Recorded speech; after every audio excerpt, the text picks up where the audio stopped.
Hello, hello, hello! Kumusta po ang inyong araw? Siguro po ay maayos naman at kalmado na kayo, ano? Ang tanong lang, kumusta kayo kagabi?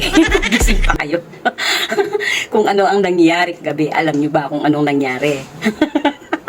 Baka kagaya ko rin kayo na parang naguluhan at kinabahan. Talagang iniisip mo kung ano kaya mapapabalik pa ba.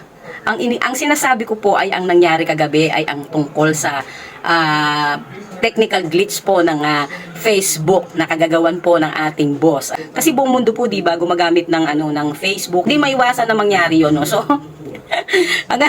ang nakakatawa dito talagang yung mga siguro kung makikita mo ang reaksyon ng bawat isa siguro matatawa ka kasi ako talaga ilang beses na po kasi nangyari sa akin yan na ang Facebook ko ay na-hack ako ilang beses ko ilang account ko na po tong account na to at ayoko na pumawala siya kagabi talagang kagabi nag-worry ako talagang sabi ko ano kaya nangyayari bakit ganon session expired ang nakalagay tapos login hindi ko naman alam ang aking password kung ano siguro mga 5 taon na o 4 years o 3 years ganyan basta matagal. Kasi po dati na-hack po ako, hindi ko alam ang aking password. So ginawa po ng aking ni-recover po ng aking kapatid. So naayos naman. Tapos gumawa kami ng password. So ang nangyari, nakalimutan namin pare-pareho yung mga password namin.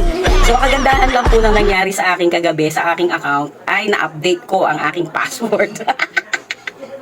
May kagandahan din namang nangyari pagkatapos na-update ko po ang aking password. Dati talaga ayokong pakialaman ng aking Facebook account dahil hindi ko po alam ang aking password dahil na-trauma na rin ako dahil na-hack ang aking ang account ko dahil saka hindi ko alam kung anong aking password kaya nagpapalit po ako gumagawa ako ng bagong account. So ang kagandahan lang po talaga na-update ko. So kanina umaga okay na po ayan. So ang isa lang ang payo ko sa inyo kung ano yung mga password nyo ang gawin po ninyo screenshot nyo po tapos ilagay nyo sa messenger nyo. So, para hindi nyo po makalimutan. Ang iba naman po nilalagay nila sa kanilang mga contacts para hindi po nila malimutan. So, kung gusto nyo maging private ang inyo pong mga password, pwede nyo pong ilagay sa account nyo sa messenger. Makikita naman po ninyo only me. Yan, nakalagay. Pwede nyo palitan ng pangalan ninyo, pwede namang only me. So, ayan po, yan lang po may share ko sa nangyari kagabi. Siguradong maraming mga na talagang nag-alala sa nangyari kagabi. So, salamat po sa panonood at i-share nyo dito sa comment kung ano po ang mga nangyari sa katatawanan sigurado sa nangyari sa Facebook technical glitch kagabi. So, salamat po sa panonood nyo.